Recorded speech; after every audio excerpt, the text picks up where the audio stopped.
Vamos a leer con atención cosas tan importantes como las que Pedro menciona aquí, en este pasaje al cual vamos a dar lectura. La palabra de Dios dice: Simón, Pedro, siervo y apóstol de Jesucristo, a los que habéis alcanzado por la justicia de nuestro Dios y Salvador Jesucristo una fe igualmente preciosa que la nuestra. Gracia y paz os sean multiplicadas en el conocimiento de Dios y de nuestro Señor Jesús.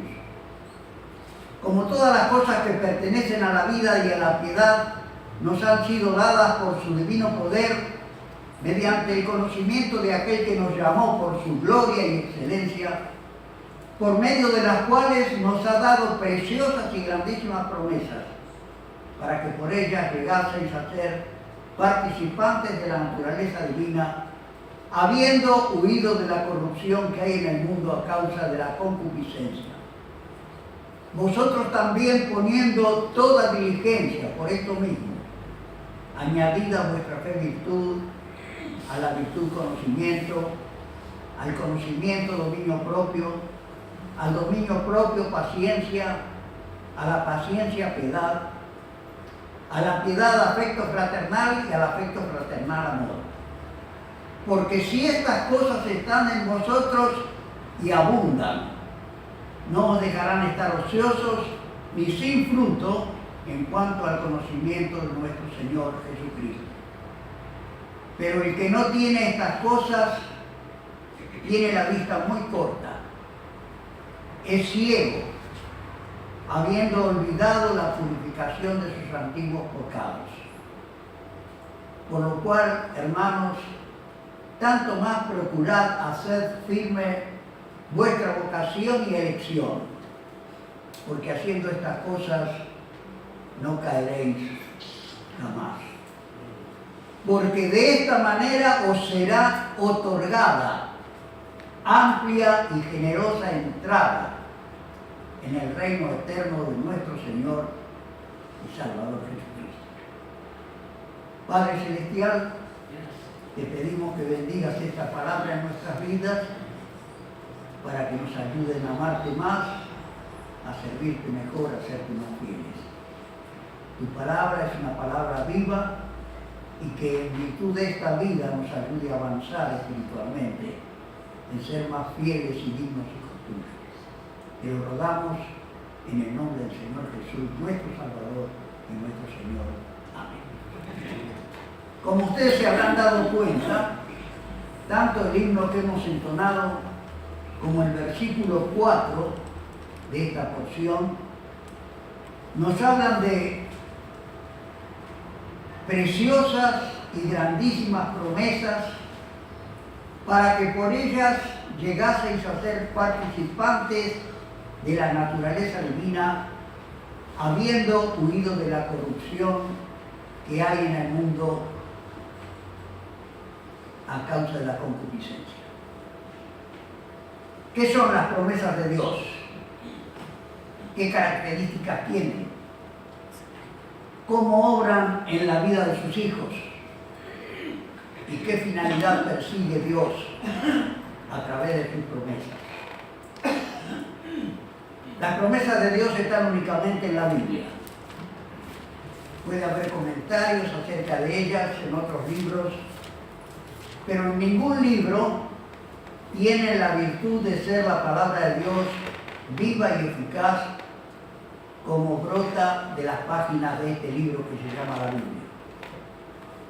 No son promesas ambiguas, que uno las recibe y no sabe qué hacer. No son vagas, que se diluyen y nadie sabe en qué se pueden aplicar. Son promesas específicas que coinciden con las necesidades que cada persona tiene cuando comienza a tener una relación firme y definida con Dios.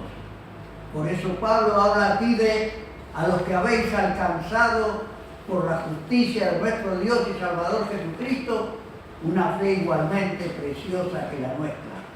Y en el versículo 4 habla de habiendo huido de la corrupción que está en el mundo por concupiscencia.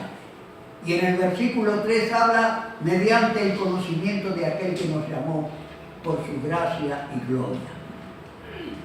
¿Qué objetivo tuvieron, tienen y tendrán para que nosotros les prestemos atención a lo que su palabra nos dice sobre ellas y procuremos hacer estas promesas nuestras?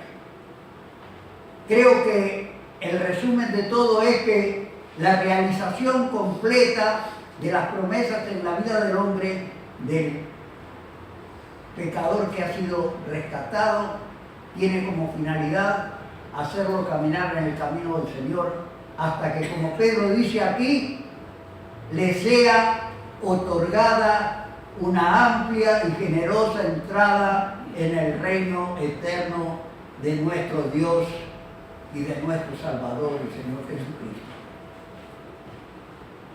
En el libro de Amós, el capítulo 3 y el versículo 7, Amós dice: no hará nada el Señor sin que lo revele a sus siervos los profetas. Y la existencia de todas las promesas que encontramos en la palabra de Dios coinciden con esto, y el conocimiento que Dios tiene de cuáles son las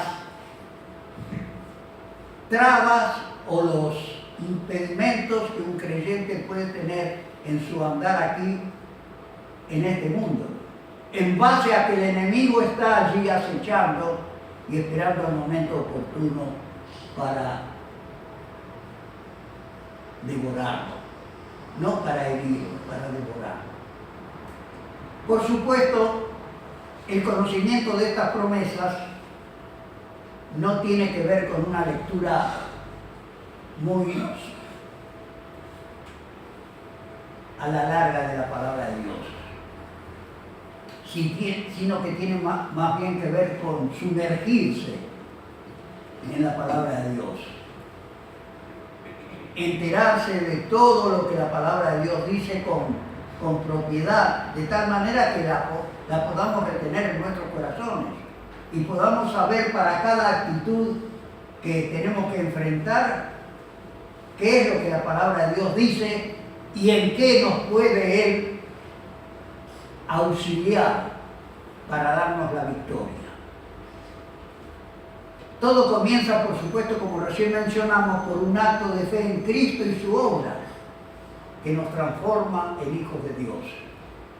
Pedro habla aquí de una finalidad por sobre todas las demás. Por ellas llegasteis a ser participantes de la naturaleza divina. Y todos sabemos que cuando recibimos a Cristo en nuestras vidas, el Padre acompaña al Hijo y Él hace de nuestra vida un templo suyo, porque viene a través de su Espíritu y nos guía en todo aquello que tenemos que realizar.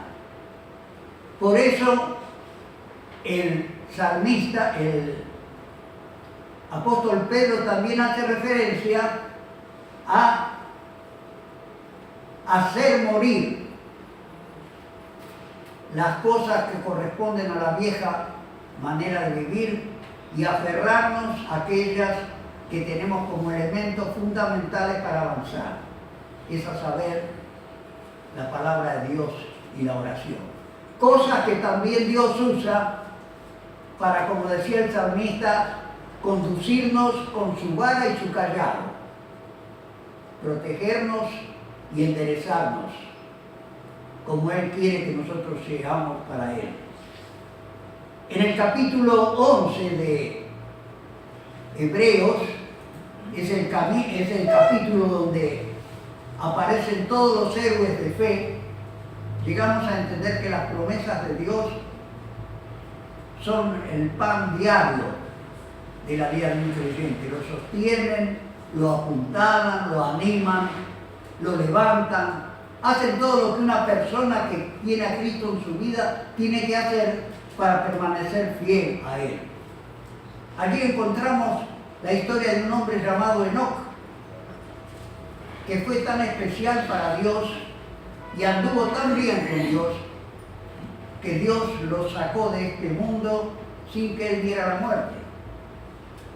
Pero el capítulo 11 de Hebreos nos relata la historia del padre de los creyentes, Abraham, aquel cuya trayectoria nos marca todas las vicisitudes que pueden ocurrir en la vida de un creyente y la forma como tuvo de Dios un socorro tan especial que en un momento determinado Dios determinó que Abraham era su amigo. Y Abraham fue llamado amigo de Dios. Y esta amistad con Dios surge de aquella frase tan clarita: y creyó Abraham a Dios, y Dios se lo contó por justicia.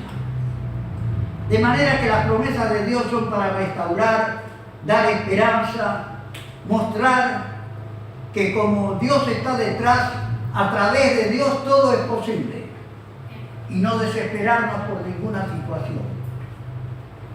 Pero tener conciencia de esto, que si Él está, debe haber alguna promesa en su palabra que nos va a dar fuerza, y Dios va a hacer lo que nadie pudo ni va a poder hacer en la vida de ninguna persona: restaurarlo, fortalecerlo, transformarlo en un fiel y ferviente servidor de Dios. Dios podía haber hecho este trabajo que hizo con Enoc. Optó directamente por llevarlo sin que él viera la muerte. La palabra de Dios nos revela con toda claridad que no ocurrió porque sí nomás, porque dice la palabra: antes de que fuese traspuesto, tuvo testimonio de haber agradado a Dios. Y la finalidad de encontrar las promesas, hacerlas nuestras y gozarnos por ver cómo Dios las cumple, es llegar a esta situación: tener conciencia de que somos un testimonio que agrada a Dios, que se transmite a aquellos que nos rodean, que se transmite a nuestros hermanos de la iglesia, que nos hace mostrar que realmente nuestro corazón está lleno del amor de Cristo que excede a todo conocimiento. Pero decimos, y con toda propiedad y con la autoridad de la palabra de Dios, que todo el secreto en la vida de Abraham fue cuando Dios lo llamó. En el capítulo 12, y es el único principio que hay para disfrutar posteriormente todas las promesas de la palabra. 12:1, pero Dios, Jehová, había dicho a Abraham: vete de tu tierra y de tu parentela y de la casa de tu padre a la tierra que te mostraré, y haré de ti una nación grande y te bendeciré, y engrandeceré tu nombre y serás bendición. Y en el versículo 5, Dios terminó de hablar con él, y Abraham tomó pues a Sarai su mujer, y a Lot hijo de su hermano, y a todos los bienes que había ganado, y a las personas que habían adquirido en Harán, y salieron para ir a la tierra de Canaán, y a la tierra de Canaán llegaron. Dios los iba a llevar, y no había ninguna evidencia en contra de que ellos no iban a poder llegar. Qué maravilloso es el principio de oír y obedecer. Y qué desastroso es para toda persona oír que Dios lo llama y no obedecerle. Oír y no salir. Y si hay una virtud que Dios premia en la vida de cualquier creyente, por sobre todas las demás virtudes, es la obediencia. Cuando Dios encuentra un hijo suyo que le obedece, con ese hijo suyo va a poder hacer cualquier cosa. Hasta va a poder hacer las cosas grandes que el Señor Jesús le dijo. Hasta va a poder darle una fe que le permita trasladar una montaña al corazón de la mar. Porque como vamos a ver que Dios le dijo a Sarai, la mujer de Abraham, ¿hay acaso alguna cosa imposible para Dios? El tema fundamental es que la vida de Abraham no fue una vida llena de rosas, un camino dorado, un camino cuesta abajo. Fue el camino que puede tener que recorrer cada creyente. Muchas veces miramos a un hermano y decimos, sí, pero sabe que la plata que tenía él por eso, o tiene una familia, lo mejor de la familia, por eso. Y encontramos algún argumento que esgrimir para justificar el hecho de que Dios lo haya bendecido más que a nosotros. Y todo el tema de la obediencia a Dios radica en hacer lo que Abraham hizo: obedecer y dar la evidencia de esta obediencia saliendo para ir a donde Dios quiere que nosotros vayamos. Y digo así por las distintas situaciones por las que atravesó Abraham. Un montón de situaciones que sería largo mencionar, que no nos da el tiempo para hacerlo, pero vamos a afirmarnos solamente en dos de ellas, que calaron muy profundamente en esta relación que Dios tenía con Abraham. La primera de ellas la encontramos en Génesis, el capítulo 15.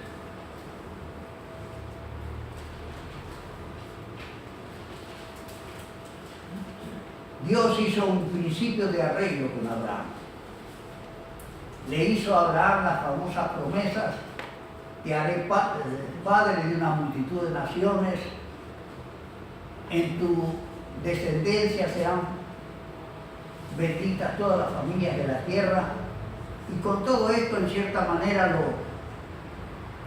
lo determinó como un líder especial en el mundo. Y llegó un momento en que Dios no le había dado un hijo a Abraham. Y el hijo era elemental para que él tuviera descendencia. Tal vez habían pasado 10 años desde que Dios comenzó a tratar con Abraham hasta este momento. ¿Y qué pasó en este momento? Versículo 1 del capítulo 15 dice: después de estas cosas vino la palabra de Jehová a Abraham en visión diciendo: no temas, no tengas miedo. ¿Y cuál es la primera dificultad en la vida de un creyente? Miedo. Es cuando empieza a tener miedo. Es algo natural, pero es algo que va contra la fe que él tiene en Dios. Abraham le dijo Dios: yo soy tu escudo y tu galardón será sobremanera grande.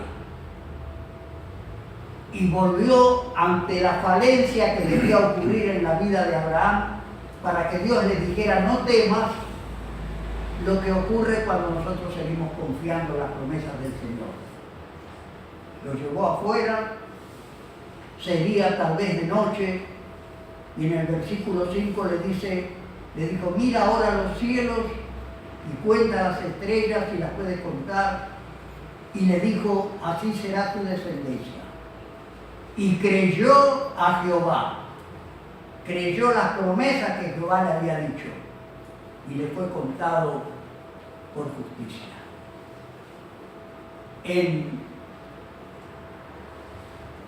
la vida de toda persona pueden haber situaciones que lo hacen aflojar, no de parte de Dios, sino de parte de la persona.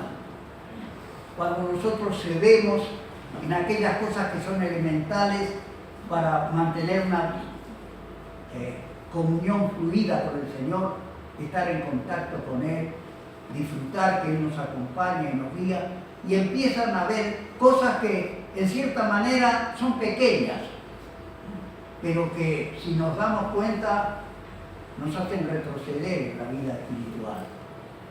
El sabio Salomón decía: cazarnos las zorras pequeñas. Había zorras que comían en los viñedos las flores de las uvas.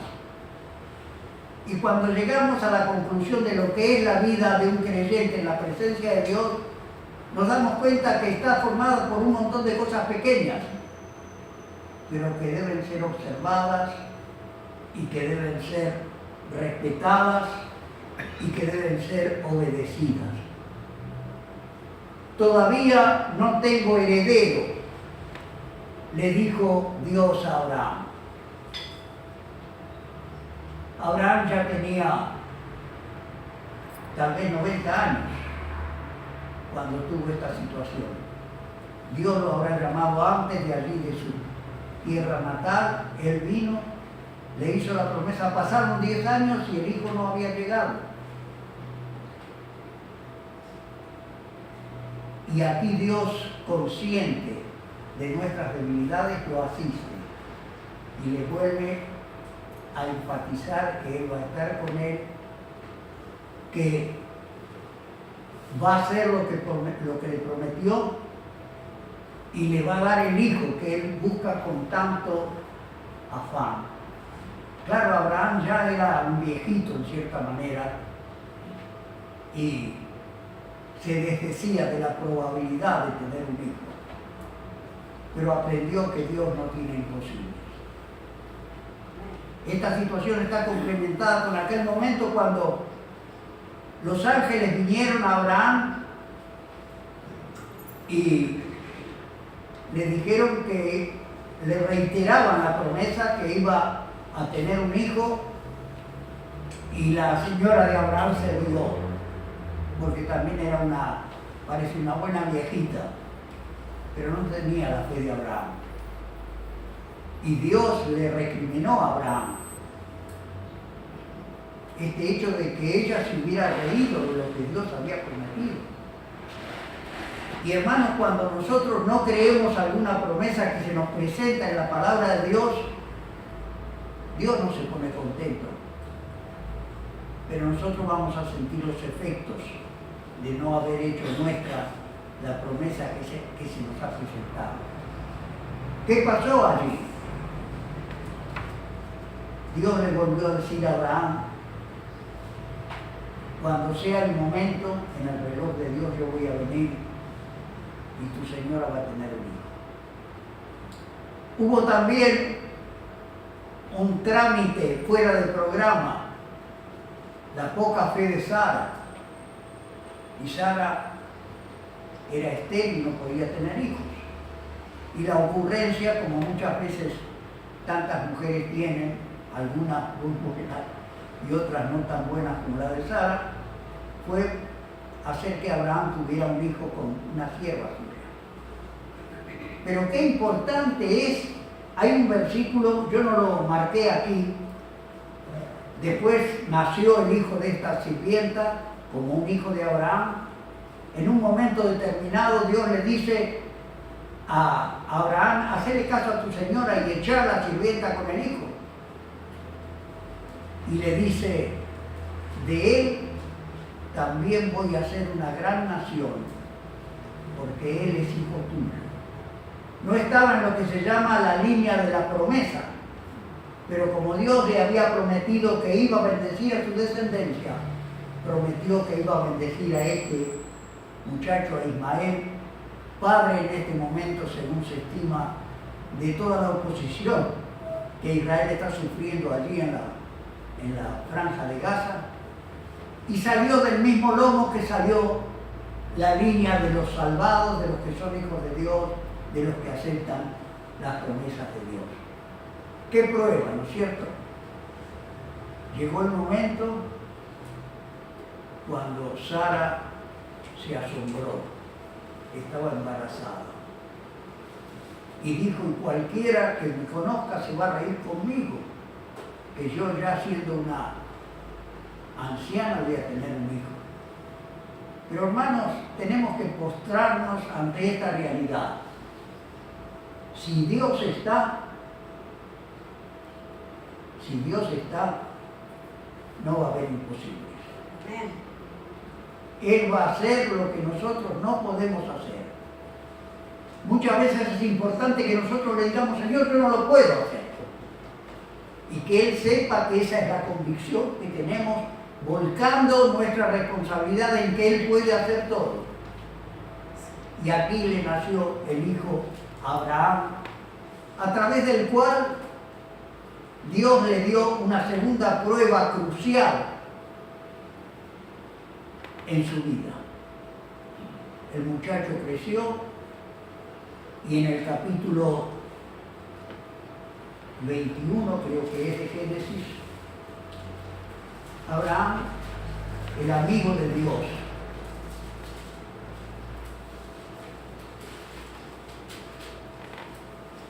en el capítulo 22, versículo 1, aconteció después de estas cosas que probó Dios a Abraham y le dijo a Abraham, y él respondió, heme aquí, acá estoy. Qué importante, ¿eh? Cuando en la vida de los siervos de Dios, Dios llama a alguno y encuentra esta respuesta, aquí estoy, Señor.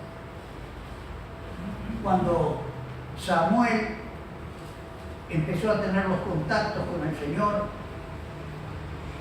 no sabía que Dios lo llamaba. Elí le enseñó, si escuchás que te llaman otra vez, es Dios que te está llamando.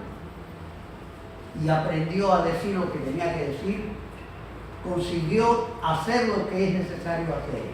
Cuando Él habla, estar dispuesto a escucharle y decirle como le dijo a Abraham, aquí estoy, Señor. ¿Qué pasó? Pasó algo que parecía imposible que pasara. Como van a pasar todas las cosas que están en las manos de Dios. Como va a pasar, como la palabra de Dios dice, que vamos a tener un cielo nuevo y una tierra nueva, donde mora la justicia. Y toda una secuela de cosas que nuestra mente finita no alcanza a imaginar y que Dios prepara para todos los que le aman y le siguen. Y eso no es bien. Dios le dio el hijo a Abraham y en un momento determinado le dijo, toma ahora tu hijo, tu único. Dios sabía que Abraham tenía ahora un solo hijo, a quien amas, que era la luz de los hijos de Abraham, del hijo de Abraham. Abraham miraba nada más que por los ojos de Isaac. Cada deseo de Isaac era una orden para él, como dicen algunos. Era una bendición que él llegó a apreciar, porque era la base para todo lo que Dios le había prometido. Y que, como veremos, no llegó a cumplir totalmente, pero que Dios la cumplió en su descendencia y todavía la va a cumplir al final de los tiempos. Le pidió que llevara a su hijo a un lugar sobre uno de los montes que yo te diré y ofrécelo allí en holocausto. Hay una idea muy clara en toda la Escritura de su adversión contra personas que realizan sacrificios humanos y especialmente, como ocurría aquí en América, sacrificios de niños. Y aquí Dios le dice a Abraham que tome a su hijo. Hay que ponerse detrás del vestido de Abraham para obedecer esta orden, para llegar a donde Dios le había mandado, tener una conciencia clara de que está en las manos del Señor, como Él siempre lo manifestó, y levantar un cuchillo para matar a su hijo antes de ofrecerle un sacrificio. Porque ocurrió una cosa así, la Escritura dice que Abraham lo sacrificó a su hijo. Por adentro Abraham lo sacrificó, porque estaba tranquilo de lo que dice la Escritura, que aún de los muertos es Dios poderoso para levantar.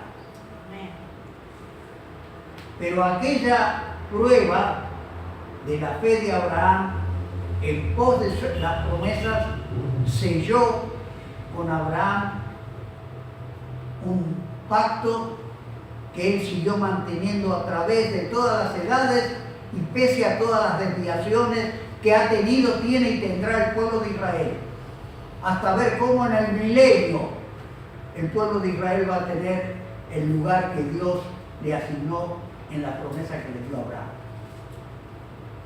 Pero ¿qué pasó después que pasó esto? Si nosotros leemos el capítulo 22 vamos a encontrar dos cosas muy importantes. La primera de ellas, la manera como Abraham puso en las manos de Dios todo lo que Dios le había dado. Y qué importante es esto, ¿no es cierto? Pero la segunda es, después de esto, Abraham se constituyó en un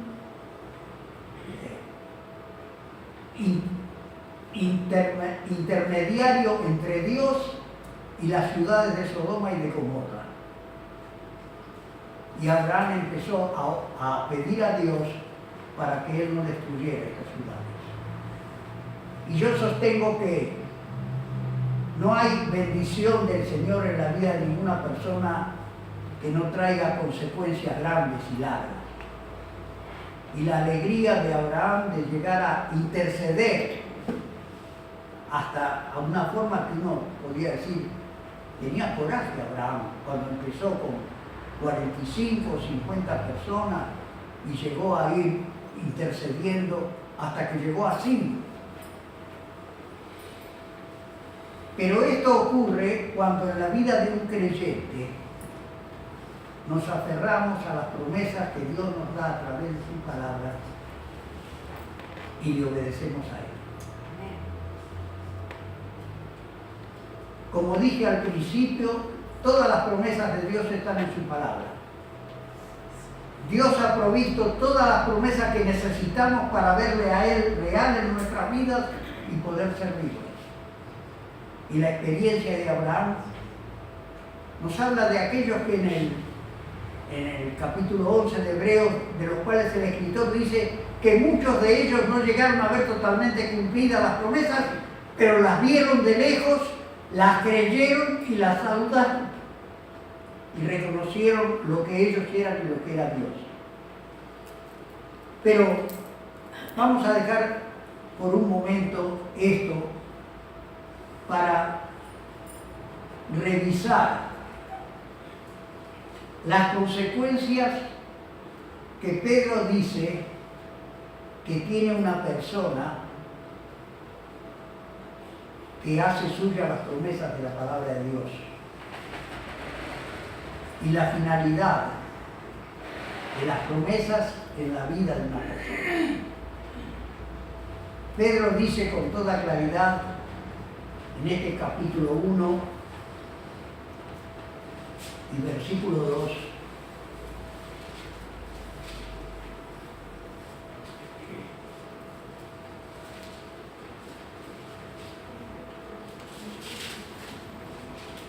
que un pecador, por perdido que sea, puede llegar a ser participante de la naturaleza divina. Llegar a ser participante de la naturaleza divina. Y lo dice mencionando las promesas que él llama preciosas y grandísimas, porque vienen de Dios. Y si vienen de Dios, debiéramos aceptarlas sin ningún miramiento, sin ningún impedimento.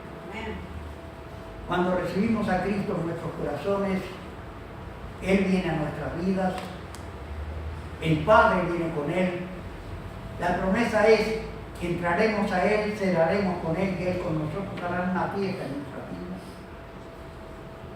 Pero este no es el todo de esta relación de Dios con el ser humano, sino que Él persigue a ese ser humano que le ha dado el lugar que Él tiene que tener en su vida hasta transformarlo en un ser santo.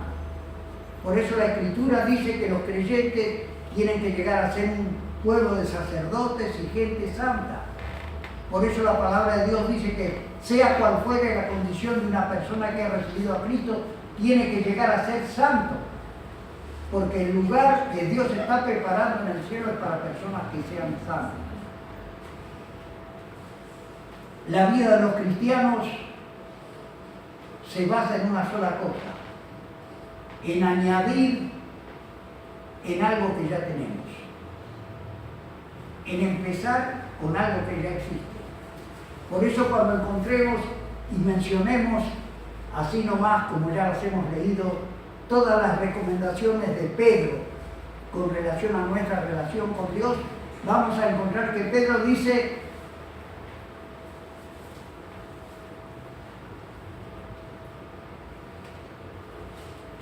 añadid a vuestra fe. La fe tiene que estar. Y las promesas de Dios van a servir para añadir a nosotros. El apóstol Pablo, creo que es en Romanos 4:24, dice que las promesas de Dios se reciben por fe. Cuando nosotros leemos la palabra de Dios, el Espíritu que nos orienta y nos ilumina con respecto a la palabra nos marca las promesas. Y nosotros no podemos hacer otra cosa que detectarlas y, como la palabra de Dios nos enseña, empezar a reclamarlas. Abraham reclamó la promesa de Dios y Dios le concedió una parte y la otra parte la va a dar al pueblo de Israel en el futuro. ¿Y qué más dice Pedro? Habla de poner toda diligencia por esto mismo. Y aquí está el trámite muchas veces en el cual fallamos. Tenemos nuestra vinculación con Dios, con las cosas que son de Dios, como el último escalón de nuestra escalera, cuando Dios debiera estar en el primero. Pedro nos anima a poner toda diligencia, a esperarnos. Tenemos algo que debemos cultivar, hacer crecer, engrandecer al Señor Jesucristo en nuestra vida. Y esto se hace a través de las promesas. Pablo escribe a algunas iglesias diciéndole: haced morir en vosotros todo lo material, lo que constituye la vida del mundo, dejar de lado todo lo que era nuestra vida pasada y meternos en el nuevo camino y en las nuevas bondades que nos presenta la vida de Dios y que vienen a la vida de un creyente por la venida del Espíritu Santo. Yo estuve leyendo ayer todas las cosas que Pedro menciona aquí: fe, virtud, conocimiento, dominio propio, paciencia, piedad, amor fraternal, afecto fraternal, amor fraternal. Y detecté que había 8 cosas, no, 9. Si nosotros buscamos en Gálatas 5, 22 y 23, vamos a encontrar que los frutos del Espíritu son 8, parecidos a los que Pedro menciona aquí. Él le agrega uno más. Y estos frutos que el Espíritu tiene que hacer que se produzcan en nuestras vidas son los que Dios usa para hacernos entender sus promesas, mantenernos en el camino, hacernos crecer espiritualmente y llegar a la conclusión a la cual Pedro llega en el versículo 11. De esta manera os será otorgada amplia y generosa entrada en el reino eterno de nuestro Señor y Salvador Jesucristo. La recomendación dice que si nosotros ejercemos esto que yo llamaría frutos del Espíritu en la vida de Pedro, Pedro promete que este hecho no nos va a dejar estar ociosos, sentados nomás, como espectadores, que nos va a hacer estar como actores en las cosas de Dios, queriendo luchar, queriendo trabajar, queriendo hacer cosas para el Señor. Y agrega otra cosa que es digna de ser tenida en cuenta.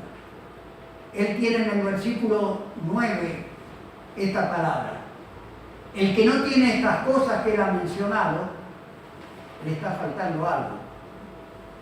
Él dice que tiene la vista muy corta, es ciego, y el problema mayor: se ha olvidado la purificación de sus antiguos pecados.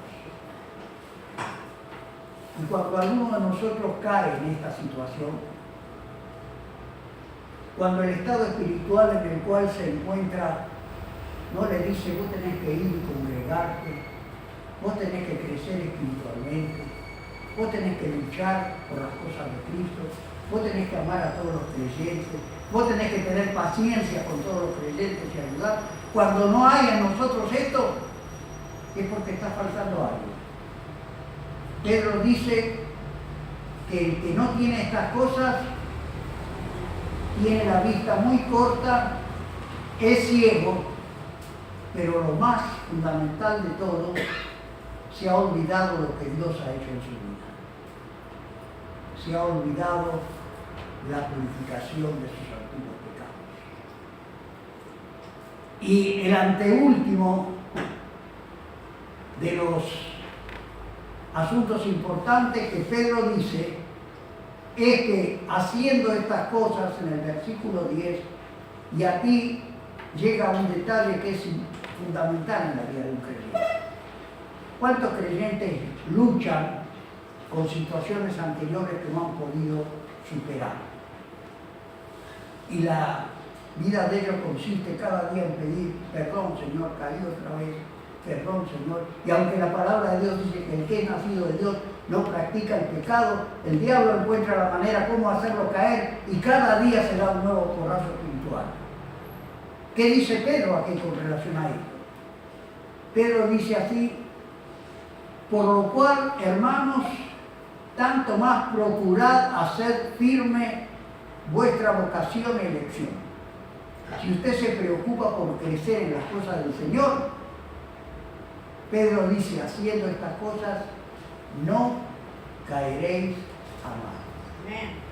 Lo que pueda pasar en su vida será, como el Señor Jesús le dijo a Pedro, algo de limpiarse los pies por el caminar diario, pero jamás llegar a la práctica otra vez de alguno de los pecados por los cuales Satanás nos tenía esclavizados a su voluntad. Amplia y generosa entrada, la expectativa de esta recompensa tiene que movernos a ser más meticulosos en todo lo que tiene que ver de nuestra relación con el Señor. A llegar a detectar lo importante que es darle cada día un lugar en nuestra vida para tener contacto con Él a través de su palabra y de la oración. Buscarle primero que ninguna otra cosa cada día. Vivir dependiendo de Él. Querer obedecerle a Él y hacer todo lo que Él nos enseña que tenemos que hacer. Y por sobre todo, la situación de fondo. Darle a Dios toda la gloria que Él merece por permitirnos orarle a Dios. Las promesas de Dios están a nuestra disposición en todo este libro. Se llama la Biblia, Antiguo y Nuevo Testamento. Dios las ha colocado aquí no para gastar más tinta, sino para que nosotros las leamos y las reclamemos. Y cuando nosotros llegamos a hacer una cosa así, Él a través de su Espíritu interviene en nuestras vidas y nos lleva a la situación que Pablo mencionaba allí en Romanos 8. Más que vencedores, más que vencedores, más que vencedores por medio de Cristo. Oramos, hermano. Querido Padre Celestial, gracias por cada una de todas las promesas que tú has dejado en tu palabra para nosotros. Danos la sabiduría necesaria para encontrarlas, reclamarlas y tener el gozo de ver cómo tú, que eres un Dios fiel y cumples todas las promesas, cumples también las que hemos recibido en tu palabra y de tu Espíritu. Bendice la vida de cada hermano que forma parte de esta iglesia especialmente y ayúdanos juntos a darte a ti toda la gloria, por sentirte más real en medio nuestro, por verte obrar con más libertad, por tener la alegría de saber que te somos fieles, útiles, y en esta situación estamos esperando el regreso bendito de nuestro Salvador, el Señor Jesucristo. Bendice la vida de cada uno de nosotros al despedirnos en este momento y danos el gozo de vivir de aquí en más para servirte, obedecerte, serte fiel, hacer tu voluntad. Gracias por tu voluntad para nuestras vidas. Gracias por ser el Dios que eres para nosotros. Gracias por todo lo que nos has dado y has hecho en nuestras vidas hasta este momento. Te adoramos, te damos toda la gloria que solamente es tuya y nos encomendamos en tus manos, en el nombre del Señor Jesús. Amén. Hermanos,